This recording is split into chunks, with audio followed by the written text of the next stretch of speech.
enne tegid undergroundi, et davai, et nüüd ma sisenen popmaailma nii-öelda? No minu mõte oli see, et no nalja pärast ju võib proovida.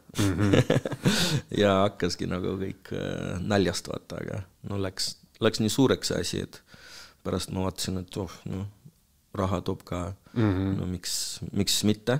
Ja no pluss on alati on mõnus avastada endas mingit uut asja. Et ma muidu nagu ei teadnud, et ma saan nagu popmussi ka teha. Kas sa nüüdseks oled leidnud ka valemi või skeemi, kuidas teha hittlugu? No eks seda, vaata hitlaulud, see on väga konkreetselt seotud õnnega. Et see on alati loterii, aga mingi valem seal on, et alati peavad olema mingid konksud, vaata, ja et see isegi nagu ei pruugi olla seotud mingi trendiga, kuigi see on kõige lihtsam tee, kuidas nagu teha hitlugu. Aga mingid konksud, vaata, mis jäävad. Et praegu, kui sa paned tähele, mis nagu muusika on TikTokis trendides, et see ongi, nagu need ongi hästi-hästi lühikesed jupikesed, vaata, kus on väga konkreetne konks, väga arusaadav ja konkreetne konks. Jah, ma olen ka seda mõelnud, et erinevad trendid on, ütleme, et võtame rap-muusika on ju, et kui varem inimene tegi siukse tüüpilise boom-bap beatiga räppi on ju, ja siis tuli näiteks trap-muusika, mis sai hästi populaarseks, siis selleks, et nii-öelda pildil püsida, paljud ju muusikud lihtsalt vahetasid enda beati tagant ära on ju, ja oligi, toimis. No ma niimoodi ei ütleks tegelikult, et need asjad, vaata, mis me hindasime tool ajal boom-bapi muusikas, nad ei toimi praegu. Et kõik sa võid olla maksimaalselt tehniline rappar, nagu lihtsalt suurepäraselt ja raskelt riimida, vaata. Aga no praegu inimesi see ei huvita väga. Kedagi ei koti, jah, see sinu tehniline räpi oskus. Aga mis mussi sa...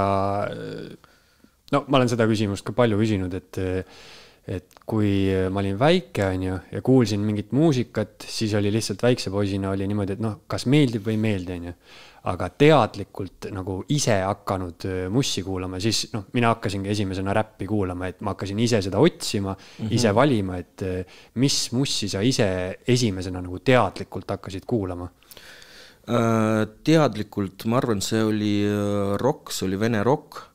Ma ei tea, kui vana ma olin, äkki 10 ja siis meil oli pere sõber, onu Sergei, kes mind tiris kogu aeg kaasa kuskil nagu matkadele ja ta oli selline vana rocki sõber ja siis ta tutvustas mulle seda maailma, jagas kassette ja siis see kõik hakkas. Väikest Pavlist sai väike neformal. Aga siis kas sul on ka niimoodi, et näiteks see vanem rock-muusika, et kas see, mul oli ka teismelisena oli mingi rocki-periood ja see on mul aiu salvestunud justkui nagu klassikute kausta, et ma igapäevaselt näiteks Led Zeppelini ei kuula, aga kui ma kuulan, siis mul lihtsalt tuleb meelde see periood, kus ma seda kuulasin ja alati kuulan seda hea meelega.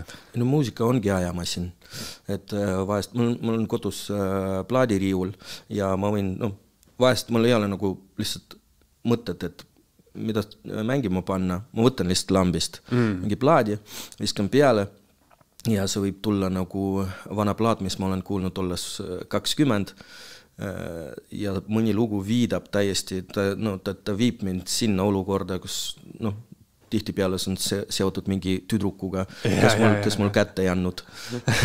Siis mul täiesti selgelt vaata see aeg silma ees. Kas nüüd tuleb ka seda ette, et mõni tüdruk kätte ei anna enam?